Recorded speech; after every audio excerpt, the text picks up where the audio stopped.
एक समय की बात है। हिमालय की खाड़ी के किनारे एक छोटे से शांत गांव में राहुल नाम का एक युवा लड़का रहता था। राहुल अपने क्रोधी स्वभाव और चंचल मन के कारण गांव भर में प्रसिद्ध था। उसका मन हर समय विचारों से भरा रहता था। सोचो कि उसके विचारों के तूफान ने उसके मन को एकदम बेचैन कर दिया था। उसके जीवन से शांति मानो गायब हो गई थी और वह हमेशा अपने ही ख्यालों में खोया रहता था और तनावपूर्ण जीवन जी रहा था। उनके अशांत मन और क्रोध के कारण उनके अपने परिवार के सदस्यों और गांव वालों से भी संबंध अच्छे नहीं थे, जिससे वह और भी अधिक अकेला और अपमानित महसूस करने लगा। वह और भी अधिक मानसिक तनाव की स्थिति में चला जाता है। एक समय की बात है, राहुल अपने गांव की गलियों में घूम रहा था। तभी उनकी मुलाकात एक बौद्ध भिक्षु से हुई, जो एक पेड़ की छाया के नीचे ध्यान में बैठे थे। बौद्ध भिक्षु के चेहरे से निर्मल शांति की आभा झलक रही थी। इस असीम शांति में राहुल बौद्ध भिक्षु की ओर आकर्षित हुआ। जब राहुल बौद्ध भिक्षु के करीब आया तो उसे अपने आसपास एक सकारात्मक ऊर्जा का एहसास हुआ। भरत को एहसास हुआ कि इस असीम शांति और सकारात्मक ऊर्जा का स्रोत कहीं न कहीं इस बौद्ध भिक्षु के भीतर ही है। इसलिए वह वहीं बैठकर उसकी आंखें खुलने का इंतजार करने लगा। थोड़ी देर बाद जब बौद्ध भिक्षु की आंख खुली तो उसने एक युवा लड़के को अपने सामने बैठा पाया, जो बहुत तनावग्रस्त और नकारात्मक भावनाओं से भरा हुआ लग रहा था। राहुल ने बौद्ध भिक्षु की ओर उदार भाव से देखा और बहुत विनम्रता से कहा, मालिक, मेरा मन बहुत अशांत है और मेरे मन के विचार मुझे खाए जा रहे हैं। मुझे एक पल के लिए भी शांति महसूस नहीं होती। क्या आप मुझे सिखा सकते हैं कि मैं अपने अशांत मन को कैसे शांत करूं? बौद्ध भिक्षु ने राहुल की पीड़ा को समझते हुए करुण दृष्टि से देखा और कहा, मेरे प्यारे बच्चे, मैं तुम्हें एक कहानी सुनाना चाहता हूं। इस कहानी में मानसिक शांति और खुशी के रहस्य छिपे हैं। क्या आप कहानी सुनना चाहेंगे? राहुल ने हाँ में सिर हिलाया और पूरी एकाग्रता से कहानी सुनने को तैयार हो गया। उनके अंदर जिज्ञासा चरम पर थी। वो कहानी सुनने को बेताब था। बहुत समय पहले की बात है। एक नगर में शक्ति नाम का एक आदमी रहता था। शक्ति बेहद महत्वाकांक्षी व्यक्ति थे और उन्हें हर काम में लोगों से मदद की जरूरत पड़ती थी। यदि उसे किसी से असफलता और बुराई सुनने को मिलती थी तो वह गहरी चिंता और तनाव में चला जाता था। उनका मानना था कि सफलता और भौतिक शक्तियां वांछित खुशी देंगी, लेकिन वह जितना सफलता और प्रशंसा के पीछे भागता था उतना ही मानसिक तनाव में डूबता जाता था। लेकिन अचानक शक्ति का सामना उस समय के मशहूर बौद्ध भिक्षु से हो गया, जिसका नाम महाकौशल था। महाकौशल अपने शिष्यों को ध्यान की शिक्षा देते थे और वह स्वयं एक बहुत ही ध्यानमग्न और प्रबुद्ध व्यक्ति थे।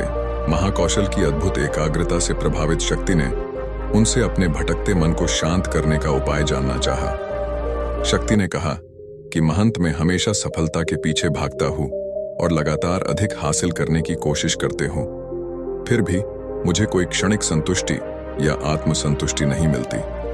इस निरंतर बेचैनी के बीच मैं शांति कैसे पा सकता हूँ? बौद्ध भिक्षु ने करुण दृष्टि से उसकी ओर देखा और उत्तर दिया, आपका मन एक अशांत नदी की तरह है जो हमेशा बहती रहती है। आप कभी भी शांत नहीं रह सकते। इसलिए इस अशांत मन को शांत करने के लिए आपको अपने विचारों को बिना किसी रुकावट के जाने देने की कला सीखनी होगी। शक्ति को आश्चर्य हुआ और उसने पूछा कि मैं अपने विचारों को कैसे जाने दूं? आखिर मैं भी तो अपनी इच्छाओं और महत्वाकांक्षाओं से बंधा हुआ हूं। यह सुनकर बौद्ध भिक्षु मुस्कुरा दिए। बौद्ध भिक्षु कहा, कल्पना करें कि आपके हाथ में पानी का एक गिलास है। अब आप इसे जितनी देर तक पकड़ कर रखेंगे यह उतना ही भारी होता जाएगा, और अगर आप इसे काफी देर तक पकड़े रहेंगे तो आपके हाथ में दर्द होने लगेगा। लेकिन अगर आप उस पकड़ को ढीला कर दें और छोड़ दें तो आपका बोझ खत्म हो जाएगा। राहुल ने पूरी कहानी और उसका संदेश ध्यानपूर्वक सुना। वह समझ गया कि अपने विचारों और इच्छाओं से चिपके रहने से उसका बोझ बढ़ जाता है और अंदर ही अंदर अशांति पैदा कर देता है। अब राहुल को कहानी का अंत सुनने की उत्सुकता से प्रतीक्षा थी। कहकर बौद्ध भिक्षु ने कहानी जारी रखी। एक बौद्ध भिक्षु की बात मानकर शक्ति ने विचारों को त्यागने का अभ्यास शुरू कर दिया। वह बिना किसी पूर्व निर्णय के अपने विचारों और भावनाओं को आते और जाते देखता था। अब उसने विचारों को पकड़ना बंद कर दिया था। विचार उठते थे और अपने आप चले जाते थे। धीरे धीरे उसे यह एहसास होने लगा कि उसकी इच्छा और भावना ही सभी दुखों का कारण है। जैसे जैसे शक्ति ध्यान में गहरे उतरते गए, उन्होंने पाया कि वर्तमान में जीना ही आंतरिक शांति का एकमात्र स्रोत है। वह खुद को वर्तमान में स्थापित करके अपने मन की निरंतर बकवास से छुटकारा पा सकता था। धीरे धीरे शक्ति का मन एक शांत झील की तरह हो गया, जो बाहरी दुनिया को अपने अंदर प्रतिबिंबित करती है। उन्होंने जीवन की सादगी में संतोष को अधिक महत्व दिया और भौतिक संपत्ति के प्रति अपना लगाव छोड़ दिया। जैसे ही शक्ति में ऐसे बदलाव की खबर लोगों के बीच फैली, दूर दूर से लोग मार्गदर्शन लेने आने लगे। लोगों को विचारों को मुक्त करने की कला सिखाना और उन्हें अपने भीतर शांति खोजने के लिए मार्गदर्शन करना, वह लोगों के बीच शांति और ज्ञान का प्रतीक बन गया। शक्ति और साधु की कहानी समाप्त कर महाकौशल बौद्ध भिक्षु कुछ देर के लिए चुप हो गए, ताकि इस कहानी का अर्थ राहुल के मन में अच्छी तरह बैठ जाए। राहुल ने बौद्ध भिक्षु की ओर देखा तो उनकी आंखों में अब एक नई समझ दिखाई दे रही थी। राहुल ने धीरे से कहा कि मुझे इस कहानी में ज्ञान दिखता है, लेकिन मैं इसे अपने जीवन में कैसे लागू करूं?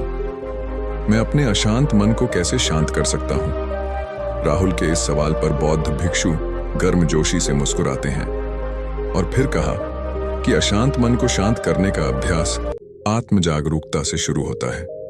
अपने भीतर उठने वाले विचारों का निरीक्षण करने के लिए प्रतिदिन कुछ समय निकालें।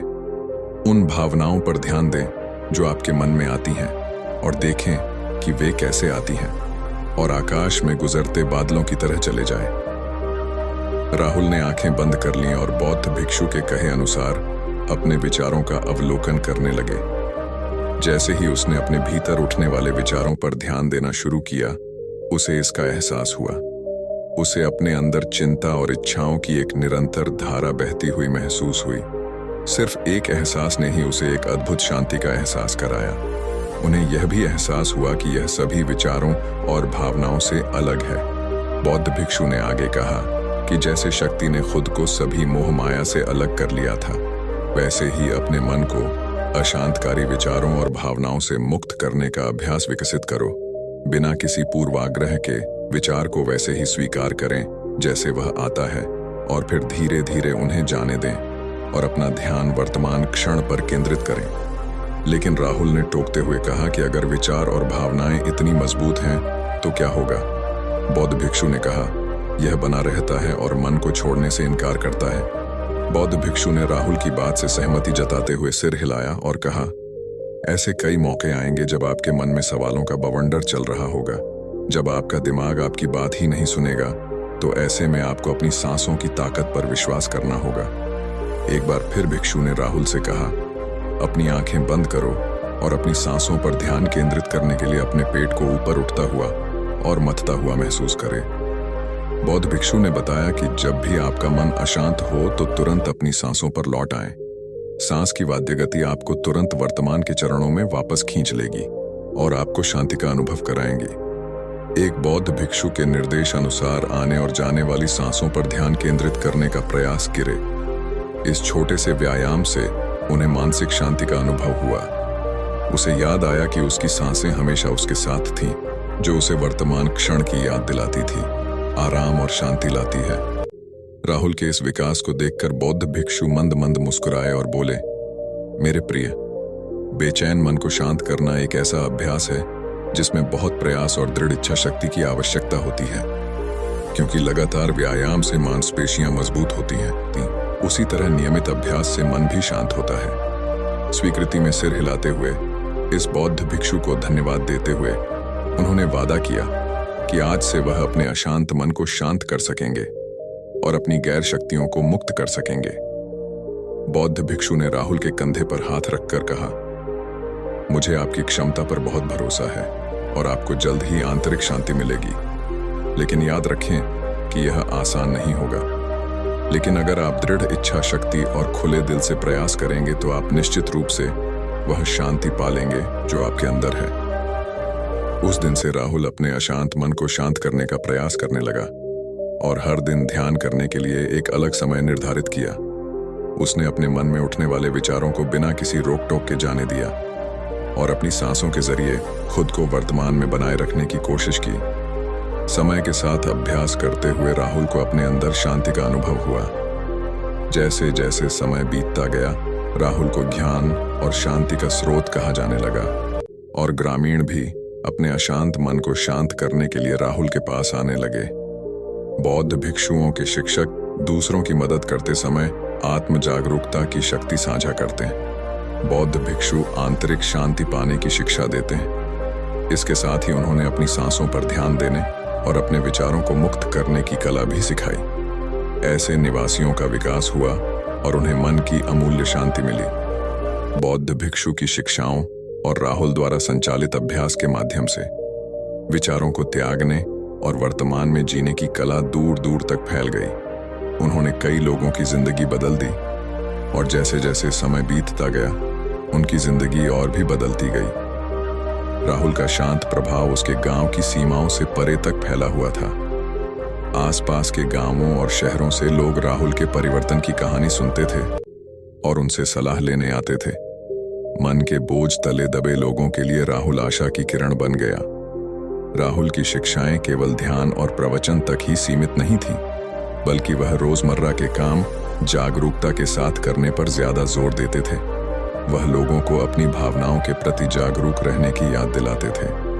तो मित्रों, अगर आपको कि इस कहानी से कुछ सीखने को मिला हो तो वीडियो को लाइक करें, और ऐसे ही प्रेरणादायक वीडियोस देखने के लिए हमारे चैनल को सब्सक्राइब करें। मिलते हैं हम आपसे एक ऐसी ही प्रेरणादायक वीडियो के साथ।